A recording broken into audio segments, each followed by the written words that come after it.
समप्रभ निर्विघ्नं कुरु मे देव सर्वकार्येषु सर्वदा विघ्नेश्वराय वरदाय सुरप्रियाय लंबोदराय सकलाय जगदिताय नागाननाय श्रुतियज्ञविभूषिताय गौरीसुताय गणनाथ नमो नमस्ते।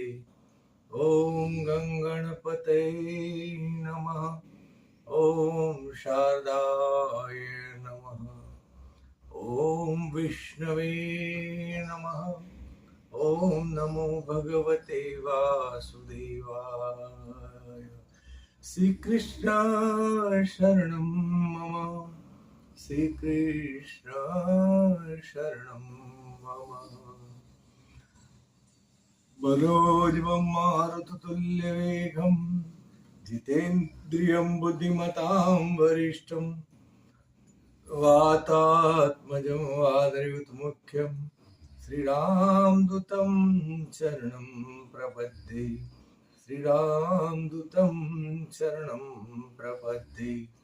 जय हनुमन्ते जय हनुमन्ते जय हनुमन्ते कृपा करो।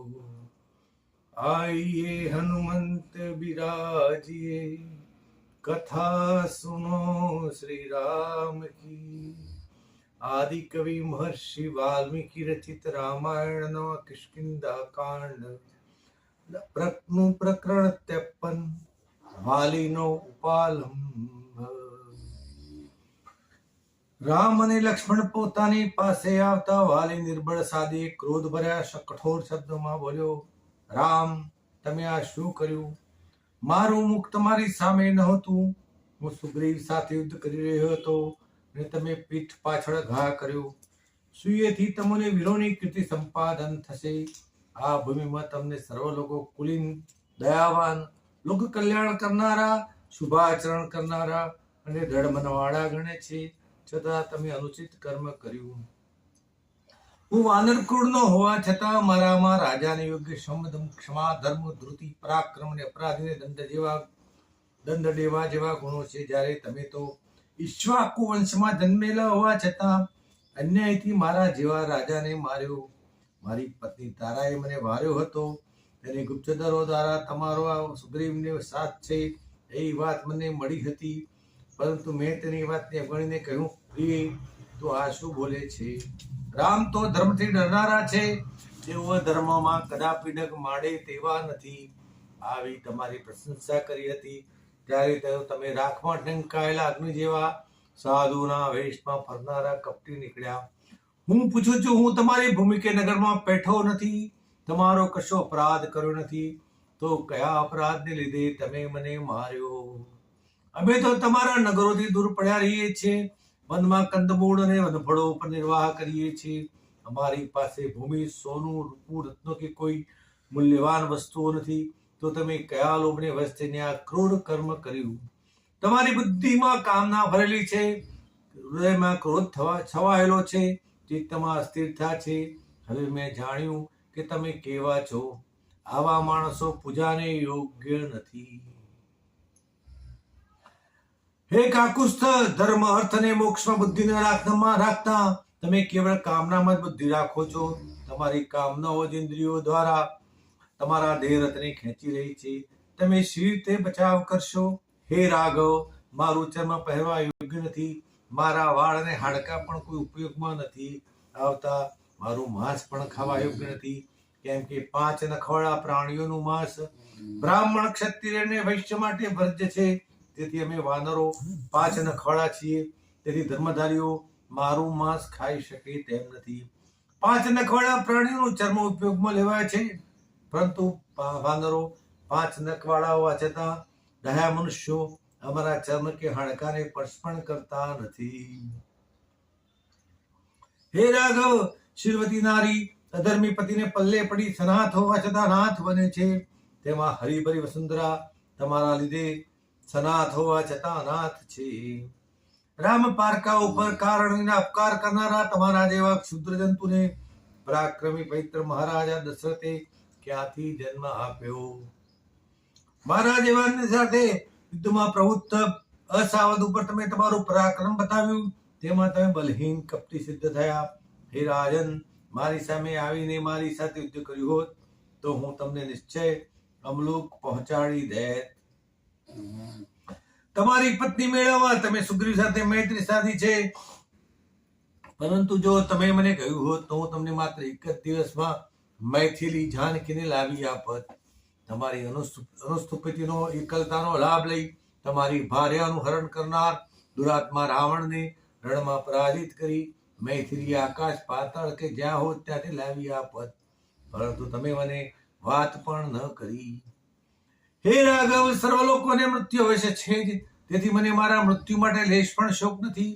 પણ અન્ય સત્પુરુષો સાધુજનો તમને મારા મરણ માટે પૂછશે ત્યારે તમે શો ઉત્તર દેશો? તમે કશો સાચો ઉત્તર આપી નહીં શકો, તેથી મને તમારી દયા આવે છે. આટલું બોલતા બોલતા વાલીનું ગળું સુકાવા લાગ્યું, છતાં તે સ્થિર દ્રષ્ટિથી રામ સામે જોઈ રહ્યો. વાલીની વાણી પૂરેપૂરી સાંભળી રહ્યા પછી રામ ગંભીર વચન કહેવા લાગ્યા. વાલી, તું ધર્મ અર્થ કામ અને લોકાચાર જાણ્યા વિના આમ શા માટે કહે છે? આ સમગ્ર ભૂમિ અયોધ્યાના ઈક્ષ્વાકુ રાજાઓના અધિકારમાં છે.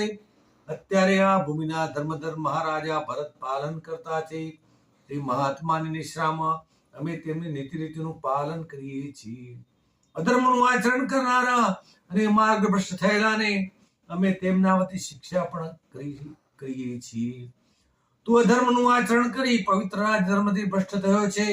કામને પ્રાધાન્ય આપી તે ધર્મની ઉપેક્ષા કરી છે. જો સાંભળ, પિતા, વિદ્યાદાતા, ગુરુ અને મોટા ભાઈ ત્રણેયને ધર્મપાલકોએ પિતા ગણવા, પુત્ર શિષ્ય અને નાના ભાઈને પુત્ર સમાન ગણવા એ ધર્મનો સ્પષ્ટ આદેશ છે. તું ક્રોધ અને ધર્મના જ્ઞાનને લીધે મારી નિંદા કરે છે તે યોગ્ય નથી. મેં તને મારે એનું કારણ એ છે કે તે ધર્મના આદેશનું ઉલ્લંઘન કર્યું છે. ધર્મનીતિનો ત્યાગ કરી તે નાના ભાઈની ભાર્યા સાથે અયોગ્ય સંબંધ બાંધ્યો છે. ધર્માત્મા સુગ્રીવની અર્ધાંગીની રૂમા સાથે તારો સંબંધ પાપમય છે. આ કારણે ધર્મની હિત રક્ષા હેતુ તને ઉચિત દંડ દેવો પડ્યો છે. હું ક્ષત્રિય વંશમાં જન્મ્યો છું. ક્ષત્રિયનો ધર્મ છે કે જે પોતાની પુત્રી, બહેન કે નાના ભાઈની પત્ની સાથે કામમાં આસક્ત થઈને પાપિષ્ટ સંબંધ રાખે તેનો વધ કરવો. મેં સુગ્રીવ સાથે મિત્ર ધર્મનું પાલન કરવાની અને ન્યાયપૂર્વક સહાય કરવાની પ્રતિજ્ઞા લીધી હતી. હું એ પ્રતિજ્ઞા ભંગ શી રીતે કરી શકું? રાજા પાપીને દંડ આપે તો દંડ ભોગવનારા પાપી પાપ મુક્ત થાય છે, પણ જો રાજા પાપીને દંડ ના આપતા છોડી મૂકે તો રાજા જ પાપી બને છે. વાનરરાજ વાલી, મેં સ્વતંત્રતા પૂર્વક નહીં ધર્મપૂર્વક તારો વધ કર્યો છે, તેથી તું વ્યર્થ સંતાપ ત્યજી દે. રામના શબ્દોનો વાલી ઉપર યોગ્ય પ્રભાવ પડ્યો. તો ઊંડું વિચારીને બોલ્યો, રામ, હવે મને મારી ભૂલ સમજાય છે. તમે કહો છો તે સત્ય છે. મેં અવિચારે અયોગ્ય શબ્દો કહ્યા, તે માટે હું તમારી ક્ષમા માંગુ છું. મને એકમાત્ર શંકાના કારણે મારા ભાઈ ઉપર દ્વેષ ઉત્પન્ન થયો. મેં વિના વાંકે તેને દેશવટો દીધો. તેની પ્રિય પત્નીને પડાવી લીધી. એ મેં ભારે અપરાધ કર્યો છે. તે માટે હવે મને ભારોભાર પશ્ચાતાપ થાય છે. પણ હવે પ્રાયશ્ચિત કરવાનો પણ સમય રહ્યો નથી. મારો પ્રાણ દેહમાંથી મુક્ત થવા ઝંકી રહ્યો છે. રામ, હવે તમે મારા ઉપર એક ઉપકાર કરશો. વાલી, આ વાનર શ્રેષ્ઠ વાલી, તમે જે કહેવું હોય તે કહો. નિયતિએ તમારા મૃત્યુ માટે મને નિમિત્ત બનાવ્યો છે. રામ, હું સમજુ છું કે મૃત્યુ સર્વગ્રાહી છે, તેનાથી કોઈ મુક્ત નથી. મારી અંતમ ઈચ્છા છે કે મારો મોટો પુત્ર અંગદ, જેને મેં નાનપણથી જ લાડકોડપૂર્વક ઉછેર્યો છે, તે મને પ્રાણથી પણ અધિક પ્રિય છે. એના ઉપર સમદૃષ્ટિ રાખશો, તેના ઉપર સહેજ પણ રોષ રાખશો નહીં. તે મારા મૃત્યુથી વિયોગવશ શોષાઈ ન જાય તેવું તેની સાથે વહાલભર્યું વર્તન રાખજો. મને સુષણની પુત્રી તારા કરતા અંગદની અધિક ચિંતા છે. તે મારો એકનો એક વહાલો પુત્ર છે. ભવિષ્યમાં તમારી સેવા પણ કરે એવો છે. તમે સુગ્રીવને પણ કહેજો કે તે મારા દોષને લીધે અંગદને ઉપર વેરભાવ ન રાખે. અને તેનું પુત્રવત પાલન કરી મારો પુત્ર જળ વિનાના કમળ પેટે કરમાઈ ન જાય તે જોજો. મારી પત્ની તારાએ મને યુદ્ધ કરતા વાર્યો હતો, છતાં કાળ મને ખેંચી લાવ્યો. આટલું બોલતા બોલતા વાલી થાકીને હાંફી ગયો. તેના શ્વાસોશ્વાસ વધી ગયા. તે વ્યાકુળ ને નેત્રે રામ સામે જોઈ રહ્યો. વાલીના સંહારની વાત સાંભળતા જ તારામતી પોતાના પુત્ર અંગદ સાથે રણક્ષેત્રમાં રોતી કરતી દોડી આવી. પોતાના પતિ વાનરરાજ વાલી ભૂમિ પર ધૂળમાં પડેલા જોઈ તેને ખિન્ન બદને વાલીનું મસ્તક ખોળામાં લઈને હૈયા પાટ આક્રંદ કરવા માંડ્યું. થાકેલા વાલીની આંખો બંધ હતી. તે બોલી, નાથ, મારા સામું જુઓ, આંખો ખોલો. આજે કેમ કે બોલતા નથી? ઉઠો ઉઠો, સુવાળી શૈયામાં પડો. તમારા જેવા શ્રેષ્ઠ વીરો ધૂળમાં આડોતતા નથી. નાથ, નહીં બોલો. તમારી આ દશા જોઈ મારું હૈયું ફાટી જાય છે. મારી બધી આશાઓ સળગી ગઈ. સ્વામી, તમે અકારણ સુગ્રીવની રૂમાને પડાવી લીધી અને રાજ્યમાંથી હાંકી કાઢ્યો. નાના ભાઈ સાથે તમે અન્યાયી આચરણ કર્યું. આજે અઘટિત કર્મોનું ફળ ભોગવવાનો સમય આવ્યો. અંગદને સોડમાં લઈને વાલીના મસ્તકને સંવારતા તે હૈયા ફાટ રુદન કરતી હતી. તેના વાળ વિખરાઈ ગયા હતા. આંખમાંથી વહેતા આંસુ વાલી ઉપર ટપકતા હતા. તારાને અસહ્ય રુદન કરતી જોઈ હનુમાને આશ્વાસન આપતા કહ્યું, દેવી, ગુણદોષ ભરેલા જીવોને પોતાના કર્મફળ ભોગવે છૂટકો છે. આ પરપોટા જેવો ક્ષણભંગુર દેહ ક્યાં સદાકાળ રહે છે? હે ભામિની, તમે હવે ધૈર્ય ધારણ કરો. મહારાજની ઉત્તર ક્રિયા કરો અને પુત્ર રત્ર અંગદને સંભાળો. અંગદ કુમારનો રાજ્યાભિષેકનો પ્રબંધ કરી કર્તવ્યનું પાલન કરો. હનુમાન, તારું કહ્યું યોગ્ય નથી. અંગદ હજુ નાનો છે અને રાજકાર્ય કરવા અસમર્થ છે. તેના પિતૃવ્ય એટલે કે કાકા સુગ્રીવ સર્વ રીતે કિષ્કિંધાની રાજગાદી શોભાવવા સમર્થ છે. મને સુગ્રીવ ઉપર સંપૂર્ણ વિશ્વાસ છે. તે ગુણવાન અને વીર હોવાથી સ્વાર્થ સિદ્ધિ માટે રાજકુમાર અંગદનું કદાપી અહિત નહીં કરે. પિતાનો બંધુ પણ પિતા તુલ્ય છે એમ માની સર્વાનુમતે કિષ્કિંધાના રાજસિંહાસન સુગ્રીવનો રાજ્યાભિષેક કરો. તારા હનુમાનને આમ કહેતી હતી તેવામાં વાલીને સહેજ કળ વળી. તેણે આંખ ઉગાડી તો સુગ્રીવ તેની પાસે જ ઊભો હતો. તેની આંખમાંથી દળદળ આંસુ જતા હતા. પોતાના નાના ભાઈને સ્નેહપૂર્વક પાસે બોલાવ્યો અને કહ્યું, સુગ્રીવ, તું મારો નાનો ભાઈ છે. તારા સદગુણો અને પરાક્રમ હું બરાબર જાણું છું, પરંતુ આપણે માટે સુખપૂર્વક સાથે રહેવાનું સર્જાયું નહીં હોય. જો આપણે બંને સંપીને રહ્યા હોત તો બંનેને સુખની ક્યાં ખામી રહે? ભાઈ, વહેમ અને ઉતાવળમાં મેં જે નિર્ણય લીધો તે ખોટો હતો. તેનું પણ હું ભોગવી રહ્યો છું.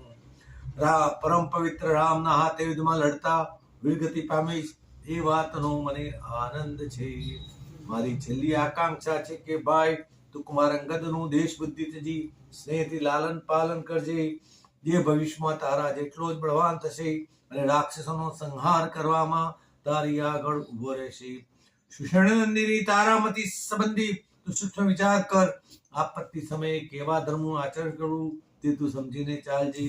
તારા જે કહે તે પ્રમાણે તું વર્તજે. રાઘવની આજ્ઞાનું ઉલ્લંઘન કરીશ નહીં. તેમને આપેલા વચનનું પ્રાણાંતે પણ પાલન કરજે. તેમનું અપમાન કરીશ તો તેનું ફળ તારે ભોગવવું પડશે. એમ કહી થોડા શ્વાસ લઈ વાલી ફરી બોલ્યો, ભાઈ, લે આ મણીની માળા જે મને ઇન્દ્રે સંપ્રદાન આપી હતી તે તારી ગ્રીવામાં ધારણ કર. મારા મૃત્યુ પછી મારા શરીર પર રહેશે તો તેનો પ્રભાવ નષ્ટ થશે. એમ કહી વાલીએ મણિમાળા સ્વહસ્તે સુગ્રીવના ગળામાં પહેરાવી. માળા પહેરી સુગ્રીવ ભારે નતમસ્તકે ઉભો રહ્યો. તેનું મોઢું સાવ લેવાઈ ગયું હતું. તે પછી વાલીએ પોતાના પુત્ર અંગદને પોતાની પાસે બોલાવ્યો. માથે હાથ ધરી વાત્સલ્ય ભાવે બોલ્યો, અંગદ, તું પિતૃવ્ય સુગ્રીવના કહેવામાં રહેજે. તેમની આજ્ઞા લોપીશ નહીં. દેશકાળ વિચારને વર્તન કરજે. સુખ દુઃખ સહન કરજે. આટલું કહેતામાં વાલીને અસહ્ય વેદના થઈ અને તેના મોઢામાંથી લોહીનો કોગળો નીકળી ગયો. તત્ક્ષણ તેનો આત્મા લશ્કર દેહ છોડી ચાલ્યો ગયો. ઘડીકમાં તે દેહ નિશ્ચેટ બની રહ્યો. વાલીના મૃત્યુથી સમગ્ર વાનર સમુદાય કલ્પાંત કરી રડવા લાગ્યો. તારાએ હે નાથ કહી વાલીના નિશ્ચેટ શરીર પર પડતું મૂક્યું. હનુમાને તારાને શાંત થવા વિનંતી કરી અને ખસી જવા કહ્યું. તારા સહેજ આગી ખસી કુમાર અંગદને ખોળામાં રાખી કલ્પાંત કરવા લાગી. અંગદ પણ ચોધાર આંસુએ રડતો હતો. બંને ઉપર જાણે ચારે દિશાઓના ડુંગરા સામટા ઢળી પડ્યા. તારા તથા અંગદને રોતા કકડતા જોતા સુગ્રીવનું હૈયું ભરાઈ આવ્યું. તે રુદન કરતા આંચો લૂછતા ધીમે ધીમે રામ પાસે જઈ બોલ્યો, હે રઘુનંદન, તમે તમારી પ્રતિજ્ઞાનું પાલન કરી કૃતાર્થ કર્યો, પરંતુ મને સર્વ રીતે કટુ કર્મ પણ મળ્યું છે. હું સુખ પામ્યો નથી, સંસારના ભોગમાં રુચિ રહી નથી. કિષ્કિંધાની મહારાણીનું રુદન હું સહી શકતો નથી. તેમનું કલ્પાંત મારા હૃદયને ચીરી નાખે છે. મારા ભાઈએ મને 2 વાર જીવતો જવા દીધો હતો. તેમણે યુદ્ધ વેળાએ પણ સ્પષ્ટ કહ્યું હતું કે અલ્યા, હું તને મારી નાખવા માંગતો નથી, તું જીવ બચાવી નાસી જા. તેઓ મને જીવતદાન દેવા જ માંગતા હતા, પરંતુ હું કેવો દુષ્ટ કે જળપૂર્વક મેં મારા મોટા ભાઈનો વધ કરાવ્યો. હે રામ, સુષણ પુત્રી તારા તથા રાજકુમાર અંગદનું દુઃખ મારાથી જોઈ શકાતું નથી. આ અવિચારી કૃત્ય કરાવી હું હવે પસ્તાવું છું. હવે મને લાગે છે કે ઋષિમુખ પર્વત પર રહીને શાંતિથી જીવન યાપન કરવું સારું હતું. સગા ભાઈને મારીને રાજ્ય સુખ ભોગવવું પણ વ્યર્થ છે. મેં જઘન્ય અપરાધ કર્યો છે. મેં પાપીને છાજે જેવું નિંદકર્મ કર્યું છે. હે રાઘવ, હું શું કરું? મારો પ્રાણ આકુળ વાકુળ થઈ રહ્યો છે. આ જગત પર એવો કોઈ દેશ નથી કે જ્યાં મારો ભાઈ મને મળે. હું કૃતજ્ઞ હોવાથી અગ્નિમાં પડીને બળી મરીશ. મારા બીજા શ્રેષ્ઠ બાનરો તમારું કાર્ય સિદ્ધ કરશે. હું હવે જીવવાની યોગ્ય નથી. તારામતી રામ પાસે આવીને કરુણાર્દ્ર સ્વરે બોલી, રામ, ધનુષ્ય બાણ હાથમાં લો. જે બાણ વડે તમે મારા પતિનો વધ કર્યો, તે જ બાણ વડે તમે મારો વધ કરો. વિલંબ ન કરો, મને જટ મારી નાખો. હું મારા પતિના પાછળ જવા માંગુ છું. જેટલું મોડું કરશો તેટલું મારે વધારે છૂટું પડી જશે. મારા ગયા વિના સ્વર્ગમાં પણ વાલીને ચેન નહીં પડે. પત્ની વિયોગનું દુઃખ પુરુષને અધિક સાલે છે, તે તમે સારી પેઠે જાણો છો. પત્ની પુરુષની અર્ધાંગના છે. અર્ધાંગ વિના માત્ર એકલો પુરુષ અર્થ વિનાનો છે. તમે પરોપકારી છો. મને મારીને પતિની પાસે મોકલી તેમના ઉપર ઉપકાર કરો. મને મેળવીને તેઓ પોતાને ધન્ય માનશે. મને મારવાથી તમને પાપ લાગશે, ભય રાખશો નહીં. બંનેના આત્માનો મિલન કરાવવું એ તો પુણ્ય કાર્ય છે. આ પુણ્ય કાર્યથી વાલીને છળથી મારાનો તમારું પાપ પણ ધોવાઈ જશે. તારા સુગ્રીવ અને અંગદને કલ્પાંત કરતા જોઈ રામ તેમની પાસે આવી મૃદુ વચન કહેવા લાગ્યા, તારામતી, તું વીરબલી વાલીની ભાર્યા છે, મહાબલી સુષણની કન્યા અને મૈંદ દ્વિવિધ જેવા યોદ્ધાઓની બહેન છે. ત્યારે સંકટ સમય વિલાપ તજી ધૈર્ય ધારણ કરવું જોઈએ. સમગ્ર સુખ દુઃખ એ તો વિધિનું નિર્માણ છે, એને કોઈ ટાળી શકતું નથી. સુગ્રીવ, તું પણ શાંત થા. શોક કરવાથી મરેલાના આત્માને શાંતિ થતી નથી. તમે આંસુ સારી હૃદયની વેદનાને વાતના આપી લોકાચાર પાડ્યો છે, પરંતુ કાળનું કોઈ ઉલ્લંઘન કરી શકતું નથી. સમગ્ર ભૂત માત્રની પ્રવૃત્તિનું કારણ પણ કાળ છે. જીવ માત્ર સ્વભાવને વશ વર્તે છે અને સ્વભાવ કાળને વશ ઉત્પન્ન થાય છે. કાળ પોતે કરેલી વ્યવસ્થા પ્રમાણે જ ચાલે છે, તેમાં ફેર કરી શકાતો નથી. કાળ સર્વનો ક્ષય કરે છે, પરંતુ કાળનો કોઈ ક્ષય કરી શકતું નથી. તેને કોઈ વહાલા વેરી નથી. તે સાક્ષી રૂપે તટસ્થ છે. ધર્મ, અર્થ અને કામ એ પણ કાળક્રમ જ છે. કાળને કોઈ જ્ઞાતિ, જાતિ કે સંબંધી નથી. વાલી પોતાના સગા ભાઈને જીવતો રાખવા માંગતો હતો, મારવા માંગતો ન હતો, પરંતુ કાળ ધર્મના લીધે તેને વીરગતિ પ્રાપ્ત થઈ છે. તે ઉત્તમ ગતિ પામ્યો હોવાથી તેનો શોક કરવો ઉચિત નથી. હવે તમે ધૈર્ય ધારણ કરી તેની ઉત્તર ક્રિયા કરવાનો આરંભ કરો. ગામના શાંતિદાયક વચનો સાંભળી વાલી પરિવારના અગ્રગણ્ય વાનરો તેની ઉત્તર ક્રિયામાં પરોવાયા. લક્ષ્મણે તાર નામના વાનરને શિવિકા લાવવાની આજ્ઞા કરી. તાર કિષ્કિંધા નગરી, રમ્યશૈલ નગરીમાંથી શ્રેષ્ઠ શિવિકા લઈ આવ્યો. ઉપસ્થિત વાનરોએ વાલીના મૃતદેહને સન્માનપૂર્વક શિવિકામાં ગોઠવ્યો. શિવિકા ઉપાડી બધા નદી કાંઠે આવ્યા. અહીં ઉત્તમ પ્રકારના કાષ્ઠને ચિતા ખડકી. ચિતા ઉપર ઇન્દ્રપુત્ર વાલીના દેહને મૂકી અંગદ અને સુગ્રીવના હાથે અગ્નિ સંસ્કાર કરવામાં આવ્યો. વાલીની ભડબડતી ચિતા જોઈને તેના પરિવારના સજ્જનો તેઓ બધા સર્વ વાનરોએ અપારુદન કરવા માંડ્યું. સુગ્રીવ વાલીને ઉત્તકાંજલિ અર્પી બિને વસ્ત્રે શોકાતુર બનીને રામ પાસે આવ્યો. રામે તેને આશ્વાસન આપી હનુમાનને કહ્યું, હવે સુગ્રીવના રાજ્યારોહણનો પ્રબંધ કરવા માંડો.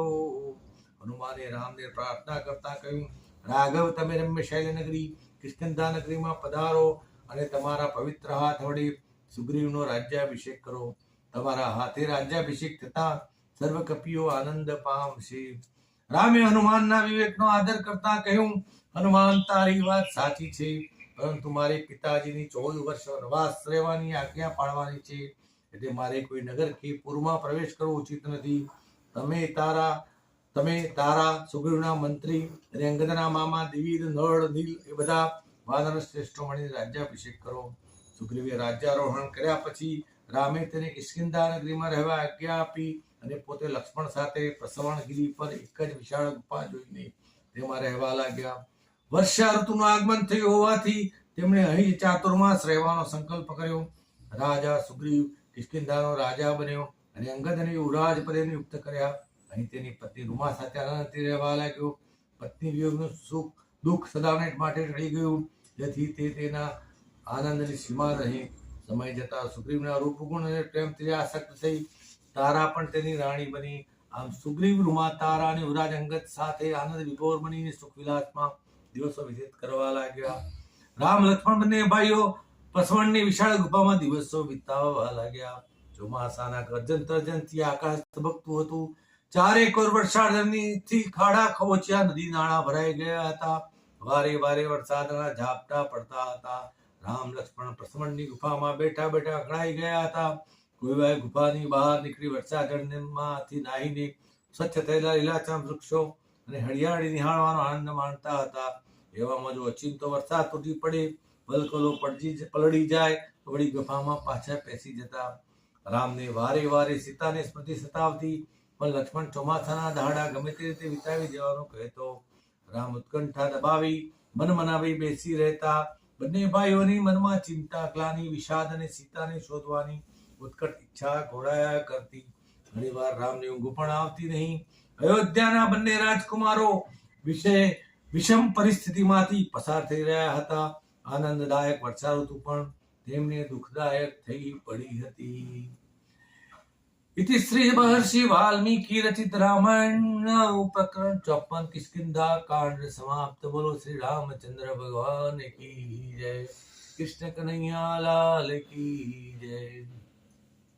अच्युतम केशवम राम नारायणम कृष्ण दामोदरम वासुदेव श्रीहरि श्रीधरम माधवम गोपिका वल्लभम जानकी विनायकम श्री रामचंद्रम भजे। सर्वे भवन्तु सुखिनः सर्वे सन्तु निरामय सर्वे भद्राणि पश्यन्तु मा कश्चिद दुःख भाग भवेत्। ओम शांति शांति शांति।